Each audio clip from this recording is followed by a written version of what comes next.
Hello, my friends, and welcome back. Thank you very much for being with me again today. A few articles, big developments, I would say, on the Ukraine front.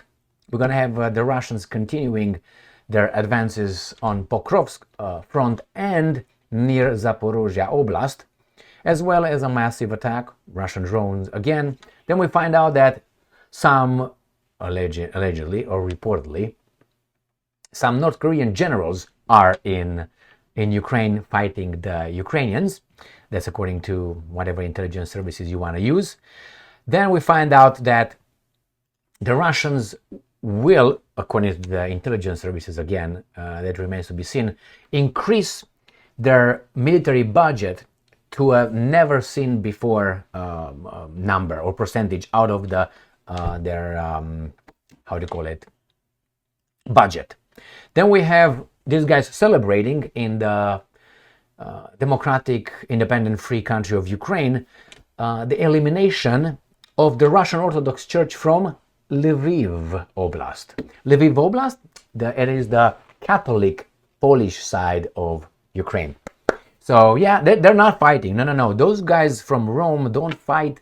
They haven't been fighting the Orthodox Church at all, my friends. And we have the last topic. The war on the dollar started a while ago. Now the guys with the dollar started the war against BRICS countries, and the BRICS countries tell the dollars to off. That's the last topic. So let's start with the beginning. All right, here is an article from the New Voice of Ukraine. Russia launches 110 UAVs at Ukraine. Air defense destroys 52. So 110, 52. Let's see how many were disabled with their electronic warfare systems. The drones were launched from the directions of Kursk, Oriol, Milerovo, and Primorsko-Akhtarsk. So I'm going to show you where all these things are located. Remember, Kursk, Oriol, Milerovo. Kursk, right here. Oriol, right here. Milerovo is right here in this area. Milerovo. Where are you, baby doll? I know you're here. You can run, but you can hide. All right. You're gonna play hard with me now? It's right here. We found a mofo right here, and which is located where? Across from Luhansk right here. So this is Milerovo in here. So it is Milerovo right here. It was Kursk, it was Oriol, and it was Primorsko-Akhtarsk, which is across from the Sea of Azov right here. This is Primorsko-Akhtarsk right here. So these were the areas where the Russians launched their drones. So some were behind my picture, some were over here, and Kursk and Oriol. All right, let's go back.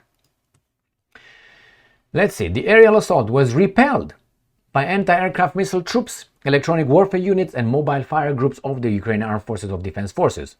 Now, air defense systems operated in Kiev, Cherkasy, Chernihiv, Vinnytsia, Khmelnytsky, Zhytomyr, Sumy, Poltava, Kharkiv, and Dnipropetrovsk Oblast. So we have here Khmelnytsky. I think this is the furthest to the west. That's possibly in Zhytomyr and Khmelnytsky. So no more than this. Vinnytsia, Zhytomyr, Kiev, Chernihiv, Sumy, Poltava, Kiev, as I said here. So this is the area these guys shot. Nothing here in Odessa or Nikolaev, and it was Dnipropetrovsk as well. All right, let's see how many they disabled, my friends. They got, additionally, 50 drones were lost from radar due to electronic warfare countermeasures. So 50 plus was 52, right? That makes 102 out of 110. Let's see how many turned to Russia. The Air Force noted that one drone remained in Ukraine airspace and combat operations were ongoing. So basically, all of them were screwed. This is a confirmation, obviously. From Ukrainska Pravda, Ukraine's defense forces shot down 52 Russian drones, 50 were disabled, one was flying like ooh, and then the rest of the 7 were just lost somewhere in space. How many North Korean generals are in Russia fighting the Ukrainians, according to these guys that you can believe and you can trust? North Korean troops in Russia, led by 3 generals, 2,000 soldiers already in combat units. Intelligence. I believed intelligence as I believe, these guys who told us that Iraq had, Saddam Hussein had weapons of mass destruction. and we destroyed 2 countries at least. So what's interesting, and I'm going to tell you this, pay attention. This intelligence provides us with the information, but all the pictures I see published are with the North Koreans not in Russia, somewhere in North Korea. Now, obviously, they zoom it so you cannot see where they're at, but pay attention. They are usually in North Korea. Now, if you have this information, can't you take some pictures? You have satellites and shit. You have spies. You got things. No, you don't see one picture. I haven't seen one picture with one Korean soldier fighting over there in the Kursk Oblast. Now, if you see some people from Kazakhstan or even eastward being in the Russian army, those are not North Koreans, but these guys are not imbeciles, I tell you that. Here, what do we have here? And this shit is not staying the way I want it. Intelligence reports indicate that 2,000 North Korean military personnel have been deployed to combat units of the Russian army assigned to Marine brigades and airborne divisions. This is what they say. And they say there are 9,000 North Koreans, not 9,001, not 8,999. No, they're exactly 9,000, like 6 million. North Korean servicemen in the operational reserve of the Russian army as of now, and 2,000 have been transferred to combat units. There you have it. So, DUI reports that the contingent of North Korean troops in Russia is commanded by 3 generals. Let me guess. Aren't we going to these generals off their feet? Yes, we are. Yeah, man, we're going to do this. Okay, this is the point with this garbage. Let's see what the Russians are doing. Are they advancing or not? And we have another source, which are the British intelligence services, who also confirmed that Saddam Hussein had weapons of mass destruction. So I believe these guys as I believe the weatherman, or the person, my bad. Russian forces make quick advance to key settlement. Tell me. So Russian occupation forces, after capturing Vuhledar, quickly advanced to the eastern flank of Velika Novosilka, a key defensive point in Donetsk Oblast, according to a British Ministry of Defense intelligence report on December 1st. Let me tell you and show you where that is. So Vuhledar is right here, my strong hand is in Donetsk. And this is Ugledar. The Russians call it Ugledar, these guys call it Vuhledar. And the town in question is this, Velikaya Novoselka. Right here. So this is where the Russians are advancing from Ugledar towards, this is the border with Zaporozhye Oblast here, Donetsk Oblast here. So this is the town that these guys are gonna go and conquer. Next one. Russia Today. Russia's fighting imperialistic West in Ukraine, South African politician says. I know this guy because he made some comments about the whites in South Africa, and I know what he is. All right, the conflict is a proxy war led by the US and EU, and Moscow is, quote-unquote, justified in refusing to bow to their ambitions. Julius Malema, I'm very familiar with Julius, you can find him, what he said, and blah, blah, blah. But hey, he can't be because he's black. The Ukraine conflict is the proxy war led by the Imperialist West against Russia, and Moscow is right to defend itself. Julius Malema, the leader of South Africa's Economic Freedom Fighters Opposition Party, has told Russia Today in an exclusive interview aired on Friday. And I'm quoting, "What Putin is fighting for is justifiable." Oh my God! Anyone who is being pushed by the imperialistic forces is in alliance with the progressive forces in the entire world, he says. He can't have America and the EU wanting to expand its territory to the point where they would breath down Putin's neck. He's not going to allow that. He's going to defend his territory, his sovereignty, and we've seen him doing it very well. All right? So he also said, it's not Ukraine's war, it's America's war. Let's call things by their proper names. And it's Europe's war. But Europe is US's biatch. Malema added, America has got no respect for international law, I'm quoting, they have always behaved like a big brother. Anything that is not in their interest of what they stand for has got to go. But Putin is not the kind that is going to be pushed all over by the Americans. My friends, this is Malema right here. I am for this. I don't care if someone is a criminal or someone said some certain things about certain subjects or he believes that he's better than others. I don't care about that. Sometimes it depends on the position that that person occupies in a government, like he's a priest and he says certain thing, it's a different story. But if someone tells me something that's truthful or something that is wise, that I can learn from, I'm all for it. I'm not going to discard it because I don't know, he's Stalin or Kaganovich or Moses or other criminals. Yeah, you heard me well. Yeah. All right, so I'm going to listen to that and I will put it to my heart. All right, now let's go to another article where we're going to see the Russians advancing again. Russian troops make gains in Pokrovsk sector and in Kursk Oblast. Pokrovsk sector, I'm going to show you where that is. According to updated maps of the front lines, the enemy also advanced in this Pogrebki in Russia's Kursk Oblast. All right, and then you have it, the other one in the Pokrovsk. All right, okay. Syrsky ordered to strengthen military units in the Kurakove and Pokrovsk sector. Yeah, that's what it is, but let me show you where the Pokrovsk is and when Kursk is. So Pokrovsk is right here. This is Pokrovsk, this is Donetsk, this is the Kurakovo, where the shed is hitting the fan out there. So I think pretty soon all this, which is Pokrovsk, will be reached, surrounded, and look what's going on here. This can go around and then circulate, the same here. The same is a bigger one, but nevertheless, the same here. And we're going to go to Kursk little by little. This is Kursk, where NATO, or the West, invaded Russia with Ukraine forces and with volunteers, and I suspect their own troops right here. So this is where these guys are fighting, and the Russians are going to cut them like this in half and then push them back. I have no doubt that will happen. And let's go to the next article. New Voice of Ukraine. Russia to spend record 41% of budget on military in 2025. Personally, I doubt that 99.9%. But I left it 1% over there, or at least 0.1% of a percent.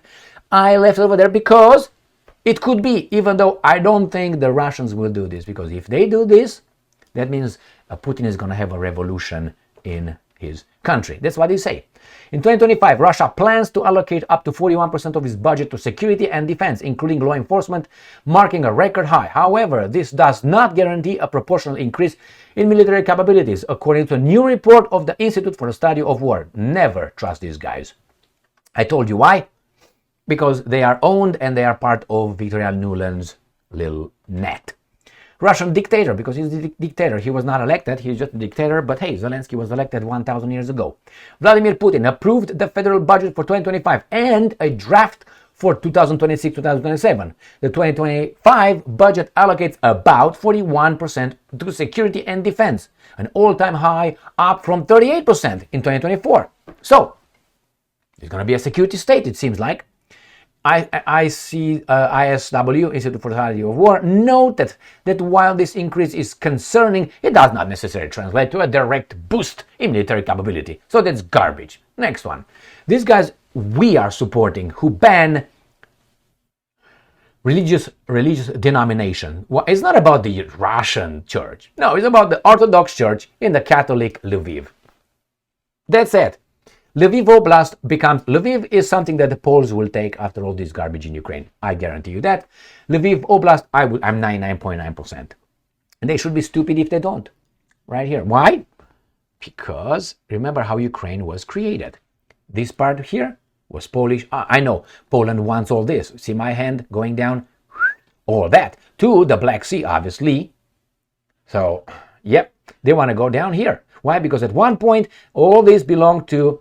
by conquer to the Polish-Lithuanian Commonwealth. There you go. The Hungarians, maybe, I don't think so though. We're gonna get Zakarpattia here. They will not be allowed by the Americans. They were just gonna enter and grab it. The Romanians will not take their country here back. They will not, because they're really 100% under the Americans' orders, militarily, politically, culturally, and economically. I said that, whatever it is. Next one. Remember, becomes the first in Ukraine to eliminate, and they're proud of themselves. Today, a historic day for Lviv Oblast. Catholicism versus Orthodoxy? No, I'm just an idiot. My friends. That's been going on since the first schism. The area has been cleansed. Cleanse? Is that what it is? Cleansed? Of religious... This is ethnic cleansing? Religious cleansing? They talk in this kind of terms. Of religious communities that are under the Moscow Patriarchate. All right, so Kozitsky, that's a Ukrainian name when I'm Polish, reported that prior to Russia's aggression against Ukraine in 2014, there were 66 religious communities of the Moscow Patriarchate in Lviv Oblast. Right? As of February 24, 2022, the number has dropped to 54. And now, what happened? The head of the region's administration noted that during the course of the war, 27 communities joined the Orthodox Church of Ukraine. Joined. This is like the Jews became Catholic during the Inquisition. Remember that one? All right. And how the Orthodox in Transylvania turned into Catholics. No history? You know what's going on. Why? Just look into that. While another 27 ceased their activities voluntarily. Yeah, because they said, well, we don't love God anymore like this. We love it like that. We love Him. All right, and let's see what the last article we have here and topic. Sputnik, U.S. attempts to make states use dollar will help switching to national currencies. Kremlin. So you remember what happened. It's not about the BRICS countries in general. More and more countries are starting to switch to using national currencies in trade and foreign economic activities. This is a process that is gaining momentum all over the world. On the other hand, if the US using force, as they say, economically, some kind of influence forces countries to use the dollar, this will probably further strengthen these trends to switch to national currencies. Peskov says. Why is that? Because the economic system, the financial system on this planet was put together by the Americans together with their European lackeys. That's what it is. So it's their system. And since they were very, very, prosperous, who you want to be prosperous or we want to get over you, we're going to grab you here, we're going to attach you to our system. As baboons over there, like on a plantation. Then, when you do something that we don't like because our interest, which is the economic, financial interest that own us, say that's not right, we send the military over there. But first, we use the 3 tools that the Americans have in their, diplomatic toolbox, which is threats, blackmail, and then regime change. If those don't work, then you go to the last one, which is invasion, bombardment, and that's it. So right now, these guys are the first one. The first one, they say, we're going to just threaten you. Then we're going to blackmail you, and then we're going to try some regime change. There's many examples. I don't have to enumerate them right here. So that's what it is. So you as a country like that, and you have no other option. You see the Russians, what these guys did to the Russian Federation with sanctions, kicked them out of SWIFT and so on. After they did that, all those sanctions, you say, if they do it to them, they do it to us. Russia withstood all that. They didn't collapse. Russia did not collapse. Therefore, these guys are saying, bye-bye, we go over there because you mistreat us for so many years in the butt that we are sick. It's too big. We can't take it anymore. We need some time off. So that's what it is, my friends. So these guys are trying to go to Russia, India, China, South Africa, and Brazil, BRICS countries. Why? Because they will get the military protection as well. Because these guys cannot kneel Russia even militarily. It's not Ukraine fighting Russia. We all know that. Unfortunately, the Ukrainian nation is used like a lady of the night by interest, telling them that they fight the Russian invasion, blah, blah, blah, blah, blah, blah, blah, blah. And there are some people, that's some truth in that. But you always go to the origin. What's the origin? Not that, What's the origin? You destroyed your neutrality. And the democratically elected government of Viktor Yanukovych was overthrown with a bloody coup orchestrated by some traitors within the country, Ukraine, that is, and with outside agencies' help. And then immediately recognized these guys who overthrew a democratically elected government. But imagine that here would be happening the same thing. You have some traitors overthrowing the government, and then with the help of, let's say, some Chinese intelligence agencies, and then those guys gonna recognize the second, oh, these guys that overthrew the democracy in America, these guys are the legitimate rulers now, and we're gonna organize new elections. But in the meantime, we take care of other people that we don't like. All right, my friends, here it is. Thank you very much for being with me again today. Stay strong, stay smart, look for the truth, and be just.